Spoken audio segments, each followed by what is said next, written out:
Hello, I'm Terrence McNally, and welcome to Freeform, a world that just might work. I'll be speaking today with Tim Jackson about the ideas in his recent book, Post-Growth, Life After Capitalism. And you can learn more at Tim Jackson, one word, TimJackson, timjackson.org.uk. On Freeform, we explore the lives, the work, and the ideas of individuals that I suspect have pieces of the puzzle of a world that just might work. We look at politics, economics, environment, science, health, and more, all based on the fact that I believe we can do better, and I want to find out how. The show airs as specials on KPFK 90.7 FM in Los Angeles and streams weekly on the Progressive Voices Network on TuneIn.com. Podcasts are available anytime, anywhere on Apple Podcasts, Google Play, Podomatic.com, most major podcast sites, and at my site, terrencemcnally.net, TerrenceMcNally, Terrence McNally, one word, .net. Tim Jackson's latest book, Beyond Growth, opens with these lines, quote, "The world starts to shake," wrote the sociologist Peter Berger, "in the very instant that its sustaining conversation begins to falter." Its sustaining conversation begins to falter. And he continues, the year 2020 bore undeniable witness to this inconvenient truth. The pandemic interrupted the conversation taken for granted when the financial and power brokers, the elite of the elite, meet every year in Davos, Switzerland. As Jackson reminds us, they have been jetting into this dazzling resort for 5 decades now, pledging allegiance to the great god growth.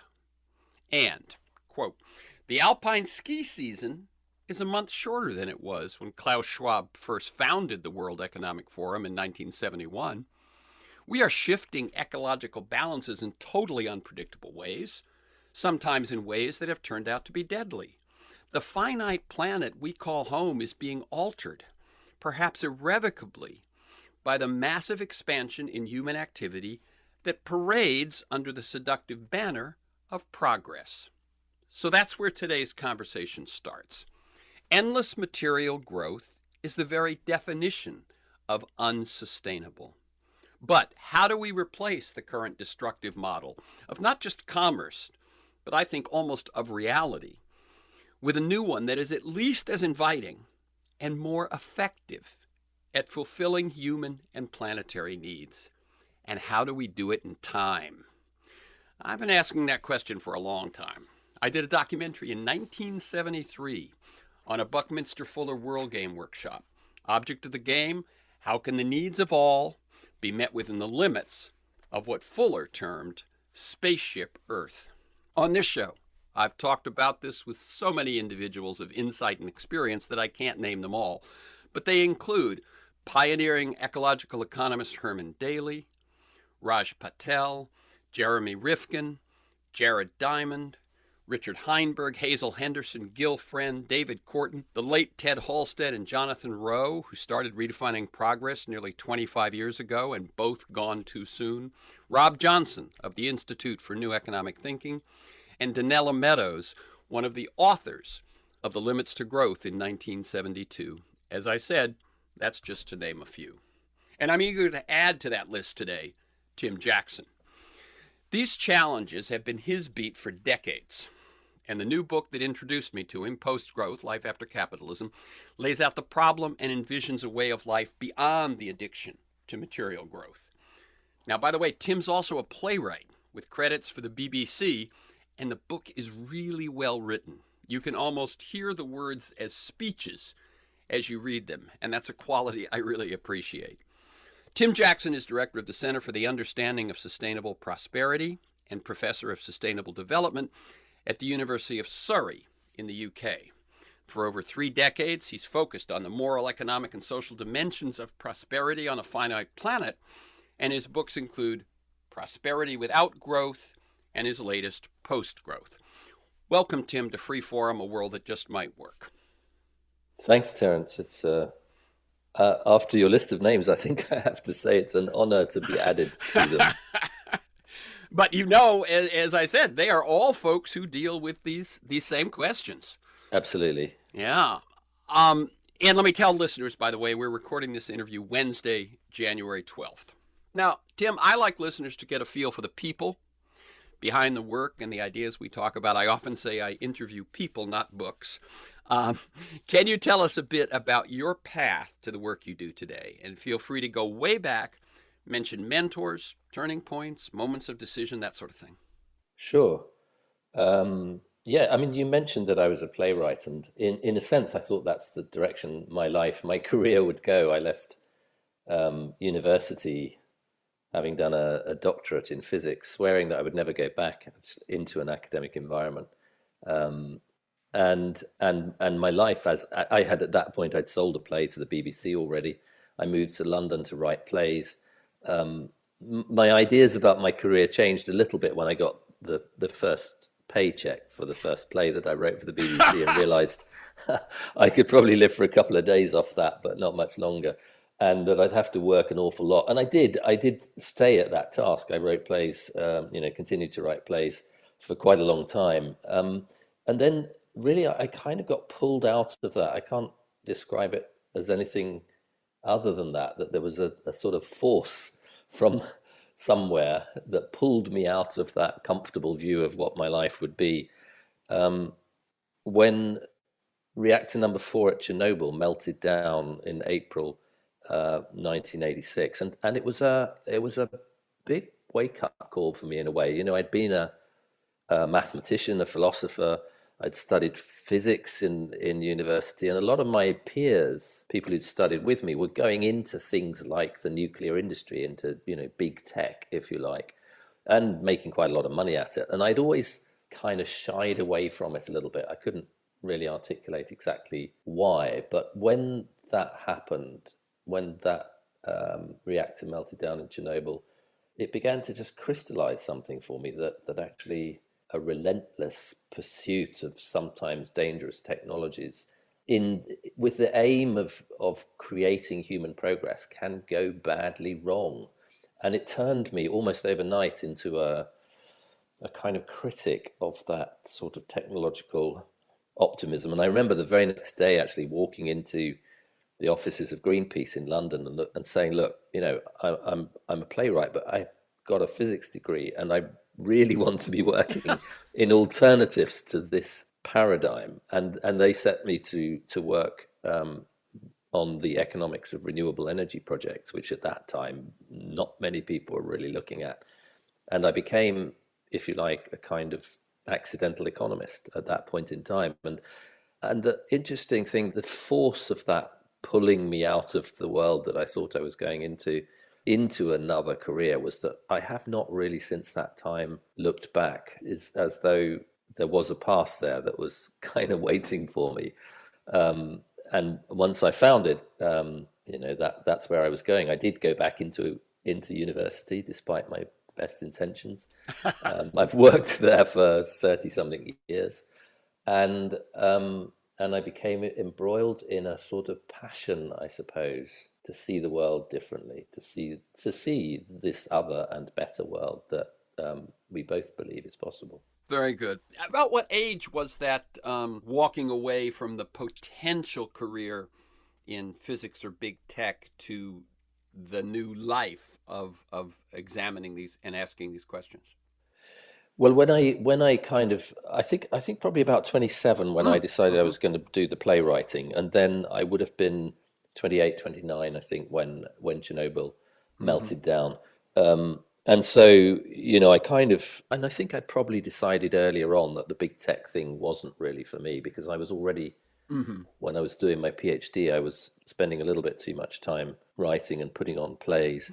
So I was not a very good PhD student. I did, I got the PhD, and I'm still fascinated by the subject of my PhD. That hasn't kind of gone away, which was around the quantum world, actually, a completely different place altogether. But I began to feel as though what was happening, particularly in academic and professional physics and technology at that time, did not sit well with me. And I was looking for, I think, alternative visions. Funnily enough, I think quantum physics to me was one of the moments where that search for alternatives began to dawn on me, and I pestered my professors at Cambridge University for, the extraordinary philosophical challenges that quantum physics presents to us and our understanding of the world. And they came back at me with, the standard Copenhagen interpretation of quantum physics: the world is what you see, is what you get, sort of thing, which has been a bugbear for many physicists over quite a long period of time.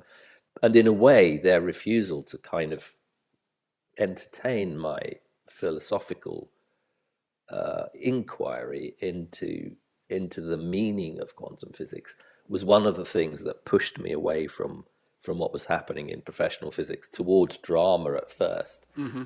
And then when I realized I had some skills that I could usefully put into practice towards this completely unforeseen path of the accidental economist.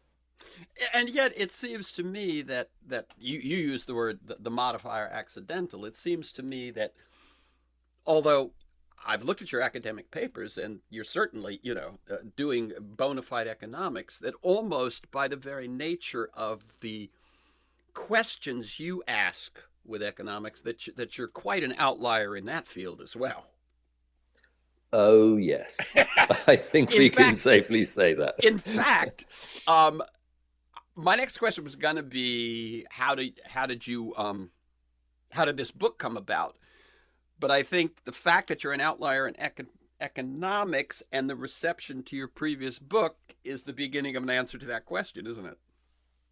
Definitely, yeah, in some ways they're both answers to that question. So definitely the reception to my previous book, which was written actually when I was economics commissioner for the UK Sustainable Development Commission, and that commission was advising formally, we reported to the Prime Minister. So we were an advisory body of government, and it was actually quite an extraordinary thing for an advisory body of government to do, to put the growth question under the spotlight and ask, whether the paradigm of endless growth is really sustainable and whether we should be thinking differently. And so, and partly because of its status initially as a report to the UK government, it did attract a lot of attention very, very fast, and not always the right kind of attention. We weren't very popular with the Prime Minister or the government at that time, but it did have an extraordinary, almost humbling effect in a way, because no sooner was that book out there than I began to realize that there were thousands of people, perhaps more, who really would like to have had that conversation, but had never really been allowed to. And I met so many ordinary people who were inspired by the fact that this question had been asked. Some of them, not many, it has to be said, were from the field of economics. A few were politicians. Some were environmental organizations, people in environmental organizations, but a lot of really unusual suspects: people in business, people in finance, people in theatre, people, the Women's Institute in North London boroughs would ask me to come and talk to them about the ideas in the book.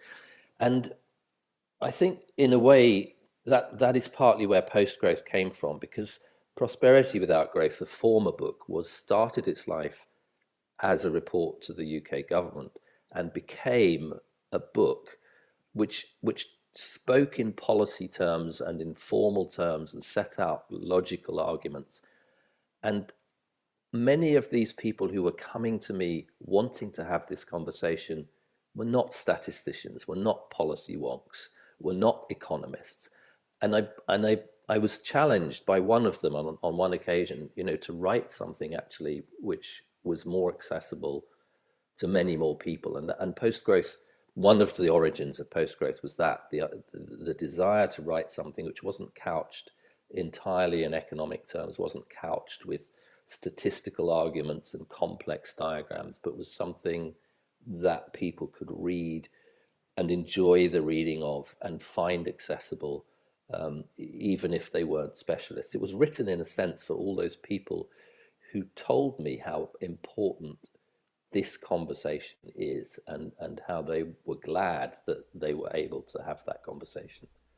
As a writer, it seems to me this book then begins to bring together the two ways you write, right? Or Yeah, I think the that's two Tim Jacksons. I Uh, think that's true. I mean, for a while, my academic career and my career as a radio dramatist went side by side, and I kind of, the side by side thing was quite important because it allowed me to escape from what could sometimes be the quite dry world of academia, mhm. and to escape into a creative world. But as I grew older, I guess I began to wonder why those things had to be so separate, and what would Hmm. happen if they were drawn together. And post growth is, I think, the closest I've got to trying to find the answer to that. And let me just ask you, were there challenges for you as an artist, let's say, in bringing those worlds together in this book for you? Yeah, yeah. It's an enormous challenge. It's really because, because the artist in me was continually sort of interrupted by the scientist in me, trying to force me into expansive, correct, logical, rational arguments. And I kept saying, and I would write, I'd write a whole section, and I would look at it and read back with the artist's eyes, or even the eyes of who I thought of The as my reader. audience, Yeah. the reader. And I would say, no, that's not what I want to do. And then conversely, interestingly, I would sometimes be caught up in a complete flight of fancy Hmm. and end up with chapter of purple prose, and look back at it and think, no, that's kind of gone a little bit too far Right. in the wrong direction. Right. So it was a balancing act, I guess. It was finding that place where I could do justice to the science and justice to the economics without it becoming economistic or Yeah. scientistic. Yeah. No, I would imagine a rite of passage out of which you come a more unified self, a more unified writer, and I would imagine kind of refreshing for the future. Well, let's hope so, Terence. I mean, I can't. I mean, outside my therapy session, I'm admitting to nothing. Okay, what has been the reception? You've talked about the reception to the previous book. What has been the reception to this book? It has a real kind of following of people who absolutely love and understand that project, and they've been a kind of great support to me. And then it's also had a strange kind of throwback, because a lot of people come out of reading it sort of saying, well, that's really lovely, but you haven't told me what to do on Monday. You haven't told me what Mm. policies, you haven't put those things down. And I kind of go, well, yes, you should maybe go and read Prosperity Without Growth, because I did that 10 years ago, and it's all there. And in a way, it's another of the reasons why I wrote Post Growth in the way that I did, because that what do you do on Monday question, that question of policy was central to what we were doing when I wrote Prosperity Without Growth with the Sustainable Development Commission. And we had the best opportunity you could possibly think of, because we were advising the Prime Minister of the country on what to do in relation to this challenge. And it didn't work. The ground was not fertile enough, Hmm. is the way that I see it, for those things to take root at that particular point in time. And we were subject to narratives that went against us, to political ideologies that went against us, to business necessities that went against us.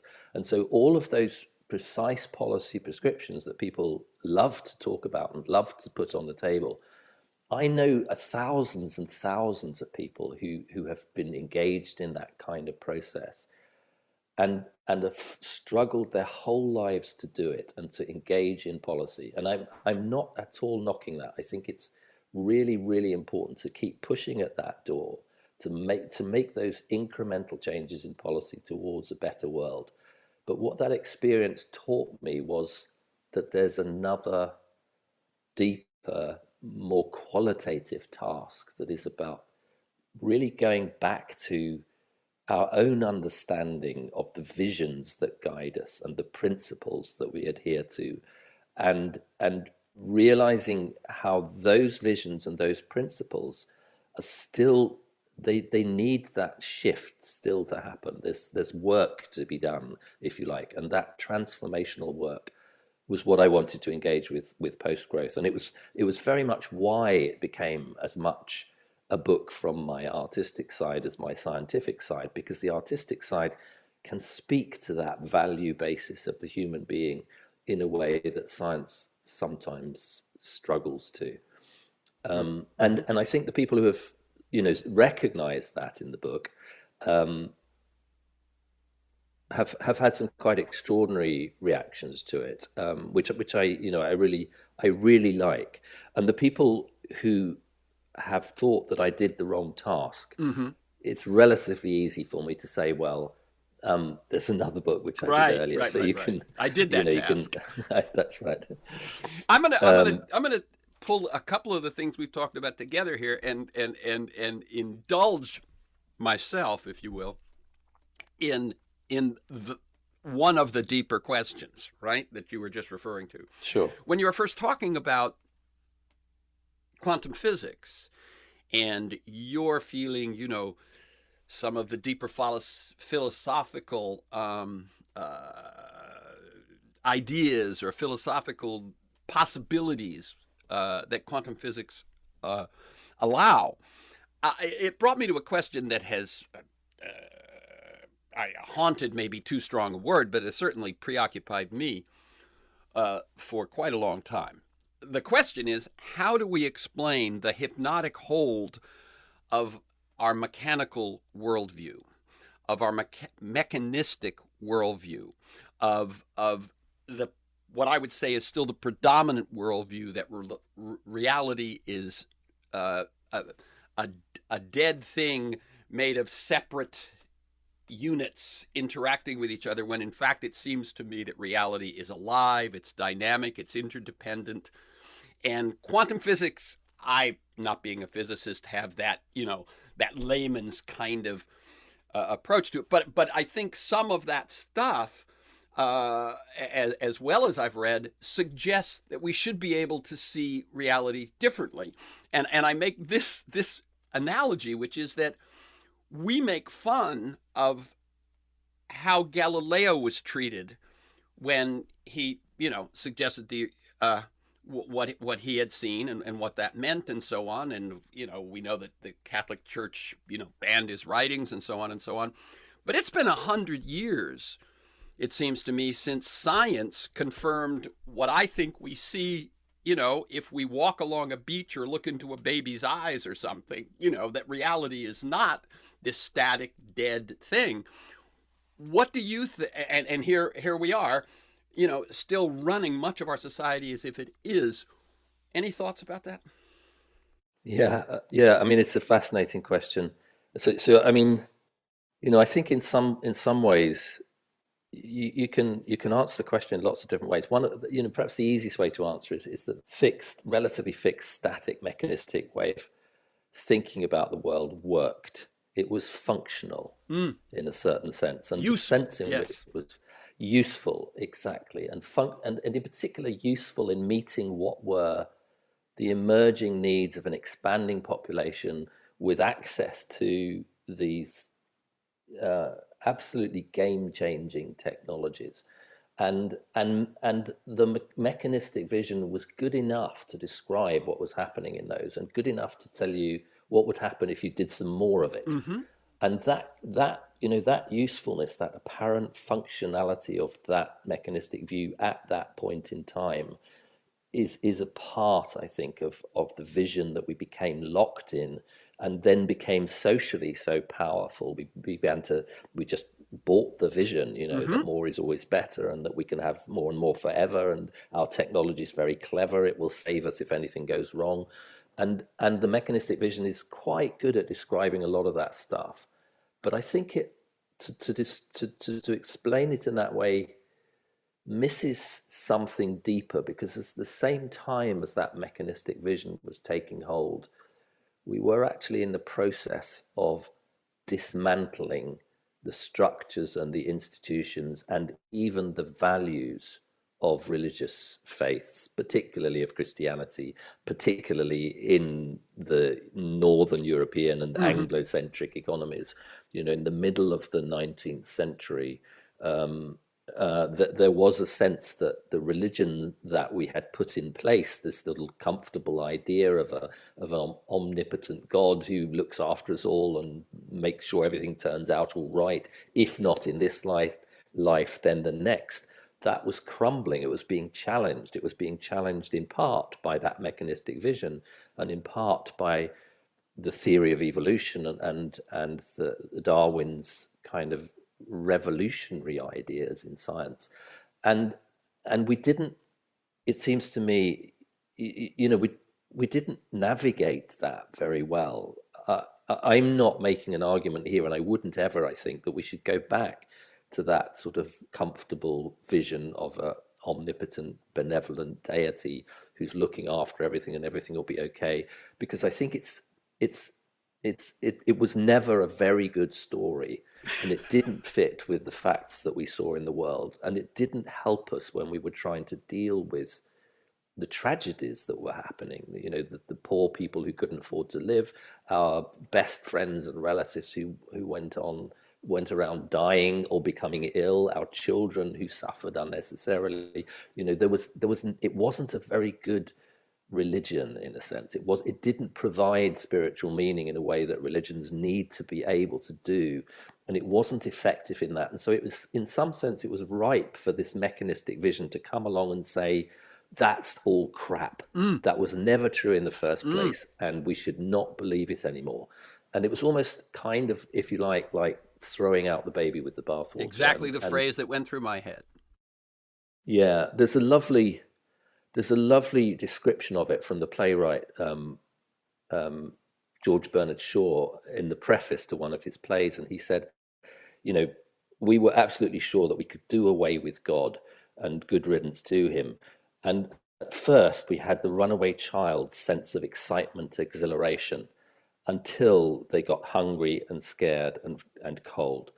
And that's, in a way, that's a very good sort of description of chasing away a set of religious beliefs that were dysfunctional and were actually holding society back, and feeling the freedom of doing that, Yeah. and then realizing that you've thrown something important away as well. And what you've got left is this dry, mechanistic, deterministic world in which there's no real hope for us other than having more and more of the things that we can make with all the clever machines we're left with. Yeah, yeah, right. That while to some extent this new vision, this mechanistic vision, which interim new vision, hopefully, um, Yeah. is also is, as we said, very useful. That's almost its definition. And of course, we're more than that. We're Yeah, more. it's useful in, I think that's right. It's useful in certain tasks. And because it's so useful in those tasks, we've then kind of almost restricted our sense of ourselves to those tasks Mhm. at which this mechanistic vision is useful, and neglected those parts of ourselves where it doesn't have so much traction. Right, or kept them as separate tracks. Yeah.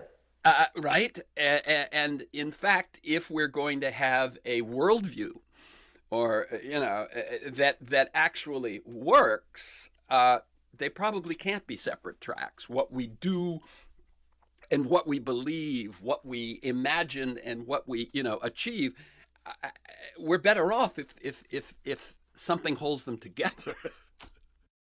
Yeah, it is a almost, I mean, to go back to the theme, it is a sort of splitting apart of our Yeah, rational side from our creative side. yeah. Thank you for going on that bit of a journey with me. Let me tell people, this is Free Forum, a world that just might work. I'm Terrence McNally. I'm speaking with Tim Jackson about the ideas in his most recent book, Post Growth: Life After Capitalism. And you can learn more at timjackson.org.uk. Okay. Let me tell you, by the way, that a seminal moment in my life was as a freshman in college in 1965. Um, I we know what 65 was. It's the Kennedy has been assassinated, but it's the sort of that era. And the space program is going on, the Sputnik chase, and all of that. And life is the gray flannel suit and the organization man and so on. And that is, sort of what precedes the 60s. And in my freshman social relations class, anthropologist Irvin DeVore shows a documentary about the Kalahari Bushmen. And the notion, and I'm telling you, it's so seldom, I think, do people talk about, I was sitting in class and this happened and it changed my life. But these Bushmen, as he suggested, as the documentary suggested, could be happier than we were, not involved in consumption, not involved in materialism, with more leisure, more time for ritual, more time for dreaming, all of those sorts of things, was a mind blower to me. And I just say that because it sort of sets me on the path to ask the questions we're talking about today. You start the book, and I think I do want to return to it, with a reference to Robert Kennedy. And as I see Kennedy, there's the speech in Kansas that you talk about in which he questions the very notion of gross domestic product. There's the speech in Indianapolis that he makes after Martin Luther King's death, in which he, I think, says in a very short time some wonderful things about racism, tribalism, and justice.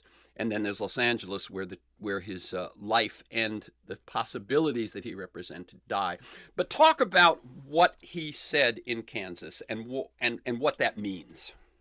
Yeah, I started with that. I mean, that speech in Kansas has become a sort of poster speech for people who are critiquing growth and critiquing the GDP, but largely because it contains what remains a very accurate critique of the statistical measure through which we measure growth, this gross domestic product.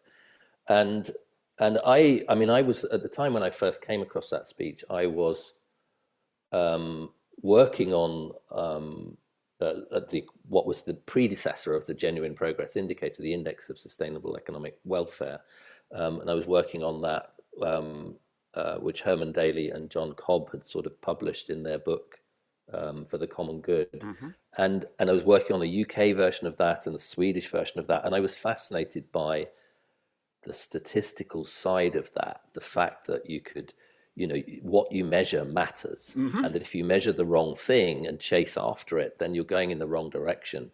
And what Herman Daly and Job Cobb were doing, and then later the Genuine Progress Indicator began to do as well, was to say, actually, you can construct a different measure. And then I remember at a certain point when we were working on that, when somebody turned up this tape buried in a basement in Kansas University of Robert Kennedy giving this speech in 1968. And thinking, wow, we actually are right here. We are working on ideas that not only have a pedigree that goes back 50 years or so, longer, of course, if you think about the critiques of the GDP that the architects of the GDP themselves put in place, people like Simon Kuznets saying, please don't use this measure as a measure of economic welfare, because it isn't. But it's not only that, that pedigree exists, because we were just working in garrets and basements, putting together statistics which nobody wanted to look at because it wasn't official at all, and because it went completely against the dominant narrative of the day, which is grow, grow, grow. But not only were we right in questioning that, but here was somebody who wanted to be president of the biggest economy in the world at that time, saying the same things. And that's why I think people now quote that speech, quite widely. They quote the bit about particularly the GDP measures neither our wit nor our courage, neither our wisdom nor our learning, neither our passion nor our devotion to our country. It measures everything, in short, except that which makes life worthwhile. Mm. And he had laid out term by term many of the things that economists now absolutely recognize are not properly accounted for in the GDP. So he'd done an extraordinary service really in that speech. And I was kind of fascinated how that could possibly have come about from a presidential candidate speaking in 1968 in the country, in the world's most powerful country.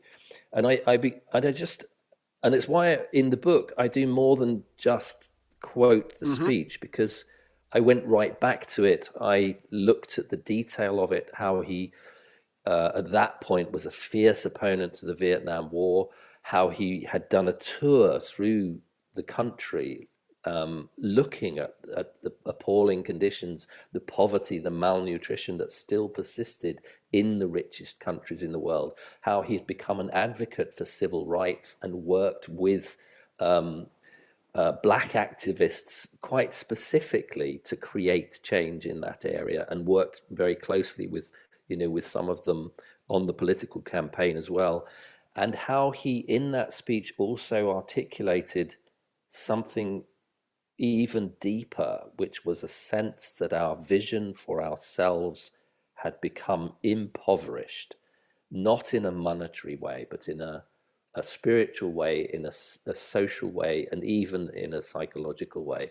And his ability to express that in that speech on his campaign trail, which ended, as you already mentioned, tragically in Los Angeles, became a, a sort of a way of identifying a set of ideas that I think has always been there as a kind of resource to us, a kind of countercultural vision that you could find in what Robert Kennedy was doing. You could find in his speeches. You could understand from the way that he approached people. And I became absolutely, I mean, became fascinated with many of the characters in the book. We should say perhaps that the book is as much about characters as Yes. it is about ideas. It's about the people who had the ideas and the context in which they had them.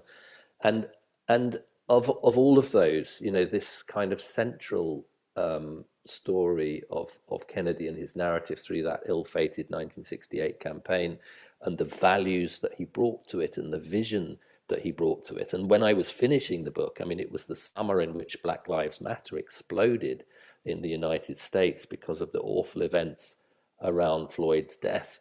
And you began to see that we were on a journey in which we have to open our eyes, not just to the present moment and the dangers of the present moment, but to the possibilities that are always there for change and for reform and vision, and to the dangers that were there, back in 1968, and the way that the world went forwards from 1968, where it's ended up now, where it's going into the future.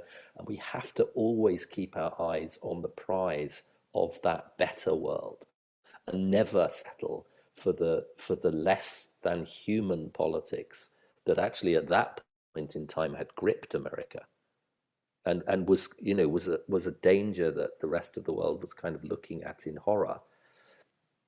And to construct our hope for the future, I think, in a a systematic way, drawing our strength from those who have come before us, people like Kennedy at that point, at that time, in that speech, and in the example of his life, but also people like Wangari Maathai, the green activist, planting trees in Kenya, or Hannah Arendt, the political philosopher, talking about the dangers of capitalism.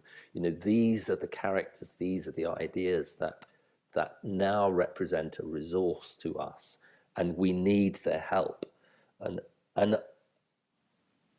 there was something very cathartic about the project of going to those people to look for their help, not in abstract ideas, but in the example of their lives and the way they lived. Um, thank you, thank you. That that for me, your your response begins with Kennedy but goes beyond it, and I thank you for that. Uh, one thing that struck me is that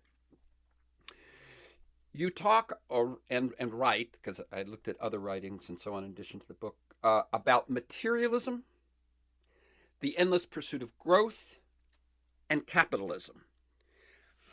How do you see those three different elements that are not identical fitting together? If you follow me, what? Yeah, that's a good question. I mean, it's quite a complex question. I mean, I think in some ways we've kind of touched on the materialism and growth thing because it is essentially what we were talking about before, that materialistic, mechanistic view of the Yes. world is one that actually leaves you very few options for salvation except for growth, Hmm. and also is very good at achieving growth, or at least it thinks it is, until it runs up against limits, the idea of limits.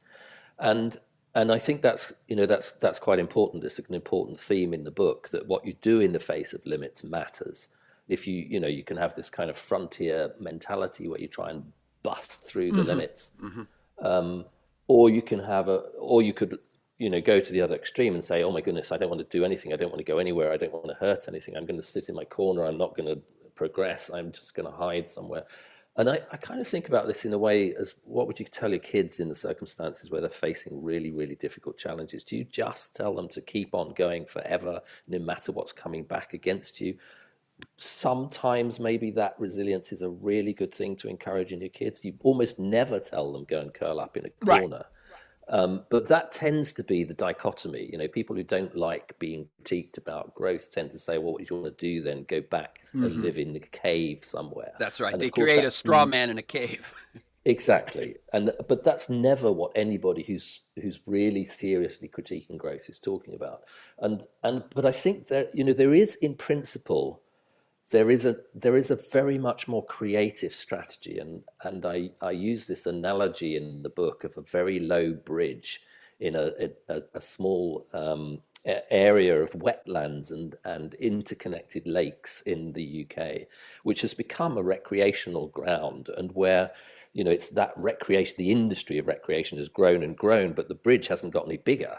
And so, the motor cruisers that now people love to hire on these lakes and zoom around on them won't go under the bridge, however hard you try to get them to go under the bridge. But if you are clever enough to design a boat which has a sail, a mast, and the mast can be lowered, you can make that low enough to go under this bridge when the tide is right. And that to me became a sort of analogy for a transition to a different kind of world. I mean, I've done this. You can imagine. I have been there. I've Mm-hmm. rented those sailing boats. I've gone under the bridge. And what's interesting, when you get to the other side of the bridge, it's a different world. It's quieter because there aren't gas Oh, guzzling sure. cruisers wandering around, creating wakes, destroying the wildlife, and destroying the tranquility. It's more. It has a sense of of better connectivity to nature. You're in nature in a different way than you were at the other side of the bridge. You really have transitioned to a, in a sort of metaphorical sense. You've transitioned to a different world, and what allowed you to get there was an appropriate, creative, adaptive response to the question of limits. And that was a kind of central metaphor for me in the book, was that it's not about the frontier mentality forging forever forwards and getting bigger and greater and more expansive, and it's definitely not about hiding away in a hole and not wanting to progress anymore. It's about clever adaptation. And then you asked me, where does capitalism fit Yes. into that? And I think my answer to that, at least for the purposes of this interview, because it's a relatively simple answer, is to say that capitalism tends to expel those adaptive creative solutions from the realms of the possible, because it's continually searching after accumulation and more, and continually doing that in ways which are materialistic and financial. And so it's abandoning, in a sense, a side of our human potential that I think is very important. And that side of our human potential that's so important is that creative, adaptive vision of a better world. And I wanted one of the things that the book is trying to do is to sort of say we're captured by capitalism. Mm-hmm. You and I are both essentially capitalist. We can't escape from it. We're locked in a system, and it's a system that has, we could argue about whether it's been good or bad for which sectors of the population, but it has been our lives, it's been our society, it's been our culture for a couple of 100 years. But we should never convince ourselves that it is going to go on forever. It is only as good as its ability to help deliver us into a sustainable world. It's only ever as good as its ability to solve the problems of the day. And many of those problems, it has offered solutions which just are not working at this point in time. And so we should think of ourselves in the longer term. We should open our eyes. We should look to the horizons. We should think about the long game. We should think about where human society came from and where it might go in the future. And in that big, grand sweep, I have no problem at all in saying capitalism is a historical contingency. It's here now. It's been here for a while, but it isn't going to be here forever. Mm-hmm. And therefore, there's a task ahead of us, which is to try to think about what will happen after capitalism. Yeah, yeah. Let me read a couple of your quotes about capitalism, just because you did, one, an interview is one thing, but you obviously chose these words carefully. Capitalism is a catalog of system errors.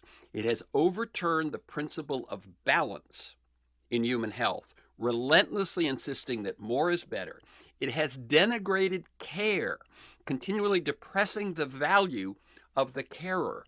It has overstimulated consumer appetites, ruthlessly arousing dissatisfaction.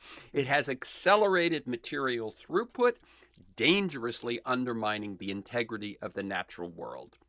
Those are heavy duty charges. You also say, in the ruins of capitalism lie the seeds for a fundamental renewal. In the ruins of capitalism lie the seeds. More is not always a virtue. Struggle is not the only basis for existence. Competition is not the only response to struggle. Drudgery is not the only reward for labor. Productivity doesn't exhaust the return to work. Investment is not a meaningless accumulation of financial wealth. And denial is not the only response to our own mortality. Um, I tried to grab some that I thought really told the problem and the possible.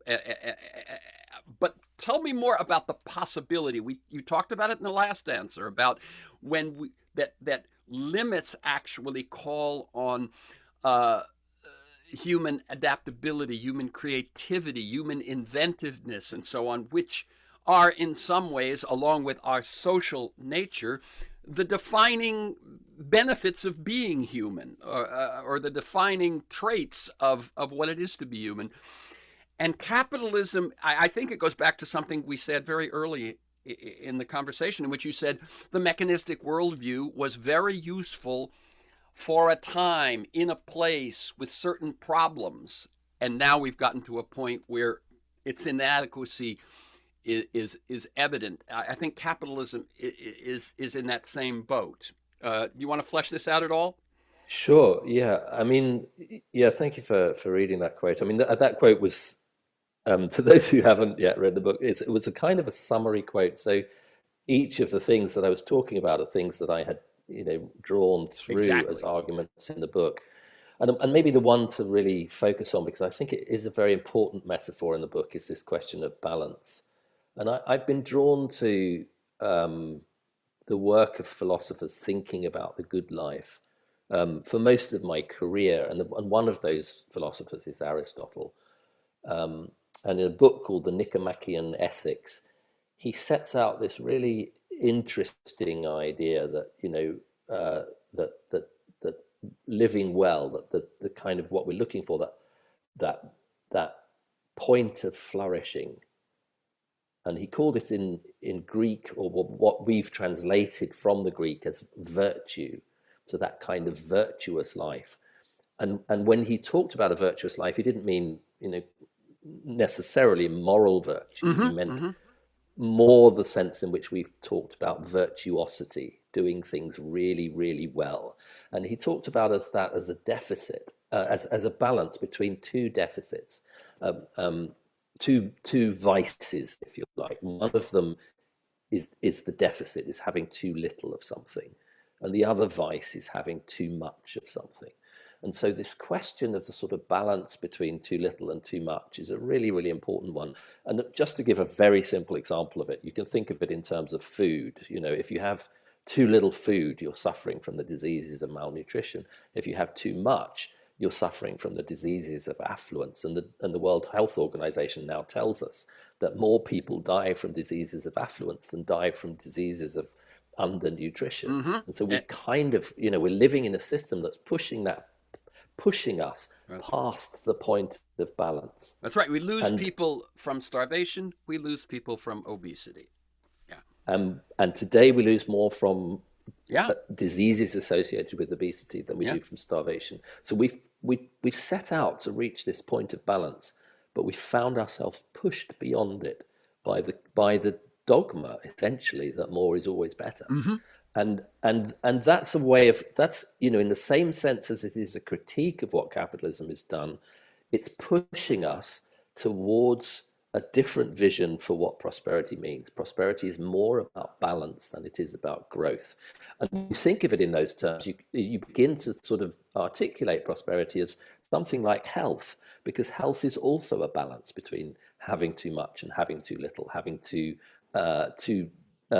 being too busy and being too restful, having too much exercise and too little exercise, having too much of a particular kind of nutrient or too little of a particular kind of nutrient. Health is balance wherever you look at it. And I think, to me, that's one of the biggest sort of senses of a path that we could travel along, is to think about prosperity as health, and as physical health, as emotional health, as mental health, as societal health, and even perhaps as spiritual health in some sense, and work towards institutions that aim to achieve that sense of balance rather than continually pushing us out of balance by insisting that more is always better.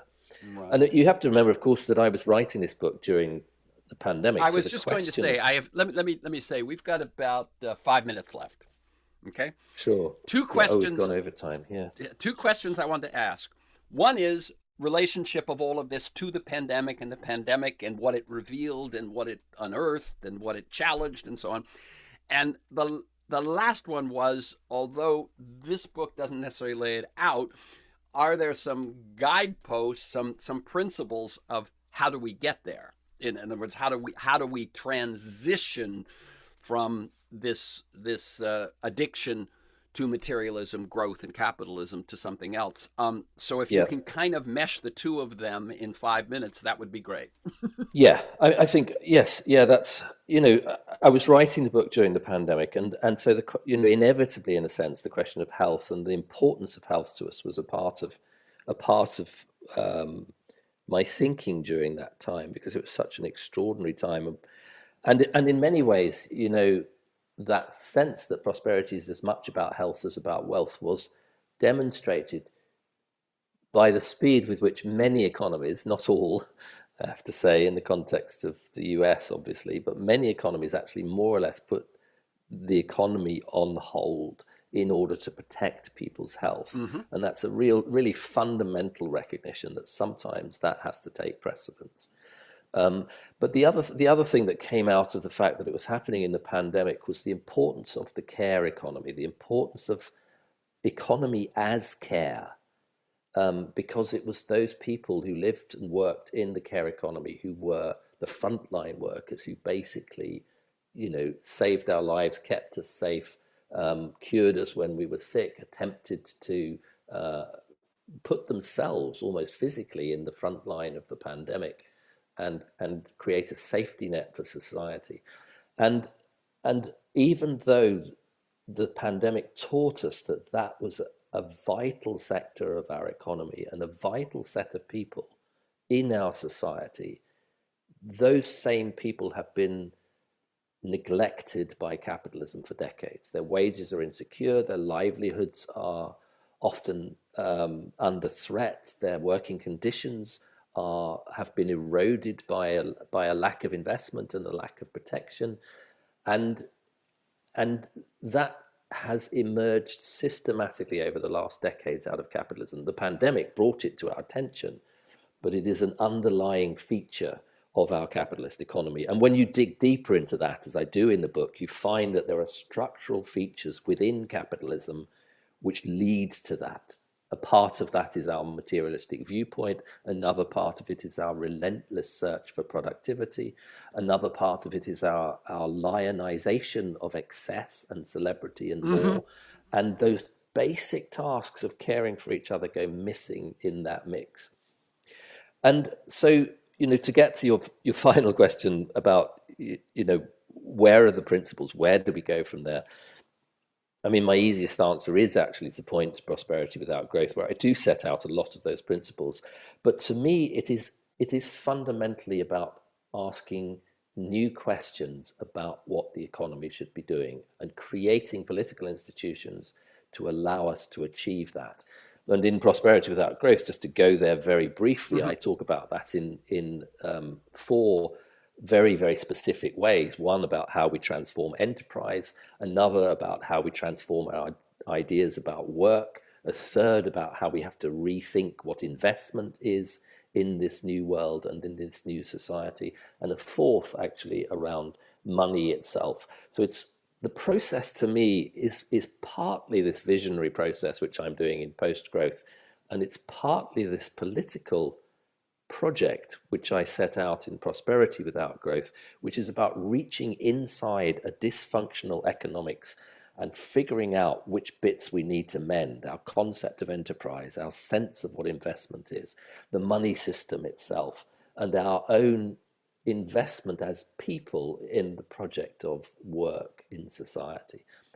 And I think that's a tangible, meaningful, pragmatic, and achievable project. It's not about having fine visions and hoping for the best. It is about a systematic attention to what needs to change. And Prosperity Without Growth had that systematic attention. Post-growth set out the visionary basis for the directions of that change and our underlying sense of ourselves within it. So in essence, what I was asking for in this last question is almost what I'm asking for in your next article or your next book, which is the regular folk as audience for how do we get there. Yeah, I will. I'm on it, Terence. I'm actually on as we speak. I'm on an away day, a writing retreat. To engage in that very task. Excellent. So again, the book. We can talk about it when I've done it. Yeah. So again, the book is Post-Growth: Life After Capitalism, and you can learn more at timjackson.org.uk. For this conversation and many other interviews and articles, to join me in pursuit of a world that just might work, go to terencemcnally.net or aworldthatjustmightwork.com. They're both the same website. They're both one word, terencemcnally.net or aworldthatjustmightwork.com. If you want to receive my weekly email announcement of guests and issues, plus 8 or 10 articles I choose each week to flesh out the conversation, sign up at my site or email me at temcnally@mac.com. You can also subscribe and listen to the Freeform podcast on Apple Podcasts and most of the podcast sites. And you'll find years of podcasts there and at my site. Michael Lewis, Naomi Klein, Bill McKibben, Van Jones, Connie Rice, Greg Boyle, George Packer. You can also follow me on Twitter at McNallyTerrence. Thanks to Keanu Williams in production, George Vasilopoulos at Progressive Voices, and most of all to you, my listeners. Please share this podcast widely. And thank you, Tim Jackson. This has been a wonderful conversation for me And also I just say, as you've said you will, keep up your good work. Thanks, Terence. It's been a pleasure talking to you.